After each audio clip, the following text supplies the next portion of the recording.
So this is what we would call a 5 alarm fire. A code red, maybe like a very big event that just occurred. A Mayday, Mayday. We just had an F-15 Eagle fighter jet downed over southern Iran. Now, the thing is that this is very important that our boys are extracted and that Iran dare not even try to effectuate taking captive any of our pilots because it just would not be a good idea. You may ask yourself, what the heck is an F-15 Eagle? I've only heard of like a F-35 or an F-22 Raptor or something like that. An F-15 Eagle's over 50 years old. It goes 1,900 miles an hour if we need it to. It can go over 3,000 miles without needing to be refueled. It's quick, meaning it can get up to its max speed extremely fast. It can carry bigger payloads than the F-22. And quite frankly, other than the fact the F-22 can damn near disappear from radar and it has crazy stealth capabilities, the F-15 might be our most like drag racy type of a fighter that we've ever made. And that's why even 50 years later, we're using versions of it. Now the F-22 Raptor is over 25 years old. And it just goes to show you that with a capable pilot and a weapons officer, this thing can effectuate, especially ground targets really well. 6,000 round per minute Gatling gun is on top of this thing. Dare to fight it. I dare you to go up against it.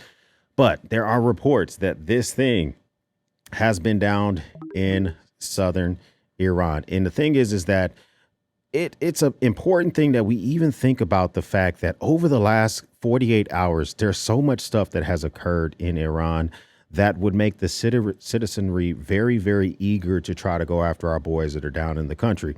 We took out their largest building in the country, the tallest bridge in the country. And now we are most definitely a 446 foot tall bridge, rather not a building bridge, taking out. It was used by a bunch of civilians. We're saying that it could be a legit military target if the military is using it to move supplies from back and forth. But that still was taken out, civilians. And it was not only that, it was reportedly a double tap, meaning that there was already emergency forces out there checking on people and we hit it again. So it's a bunch of pissed off people. And so we're seeing that possibly in southern Iran, we have the location of the crash site. We have the location of where the search and rescue is going on. We have photos of that stuff. So this is not super deep inside the country, but it's far enough away where we don't have vessels. See right here in the Persian Gulf, we don't have vessels there. So to get into this part, we're going to be coming from, if we have forces in Kuwait, which is right here to the west, if we have forces in Iraq, if we have forces in Saudi Arabia, or we're going to be coming all the way from like the Gulf of Oman or wherever we may have a ship. And so we're bringing them in very, very quickly. And what we're seeing specifically with this is that we're seeing that we already have search and rescue underway with C-130 Hercules in the air, refueling 2 Black Hawk helicopters. They're in search and rescue mode. We have Reaper drones in search and rescue mode. We have other fighters in the area that are giving cover. There's a photo of a C-130 actually dropping radar, or dropping flares, which is a way to effectuate their own defenses and ensuring that they're good to go. But it just shows they're flying that low. They're flying that aggressively. That means we're really looking for our people. We're deep inside hostile airspace, meaning not necessarily deep inside the country, but we don't have a vessel right there in the Persian Gulf. So it is a deep trek for us. Here's actual photos of the F-15 Eagle fighter jet. And this is the classic markings of that fighter jet. If we go back to this first picture here, you see the very top of the actual bird in the very back there has that blue near the tail. And if we go back to these photos, we're seeing similarly, because those also can be marked in red, similar color schemes, color pattern, which does lead us to believe that this is actual photos of an F-15 fighter jet. So it's also being reported that Iran is offering up to 10 billion taman, which is the Iranian dollar, which is approximately 60,000 US dollars, to anyone who is able to find these pilots and get them over to Iranian authorities. State-run TV is going to say a bunch of wild shit. They're also saying that they are urging thousands of people to go into the mountains and go into the forest and find these boys. But I would just advise you, okay, if you're living in Iran, and you're seeing this video, don't do that. Okay. First, we want our boys back safely. And although I may not completely agree with the strategy that we're spending all this money over there and we're doing all this stuff, but I want tactical wins. So if we have special forces on the ground already, which I believe we do, I want you guys to pull out your scrotum and set it on an IRGC's shoulder, meaning we're going to get our boys back. And if that means that we have to put rounds down range and show you who's boss, we're going to do that. So if you're a regular civilian in Iran, I would advise you, don't do it. Okay, the money's not worth it, my G. It's not even worth it. But we're also seeing people already firing, taking pop shots at our American helicopters, whether they're the Black Hawks or anything else, or I doubt we have like 46s or 53s in the area. But we're already seeing folks trying to use AKs and rifles to take shots here. Just check out this footage.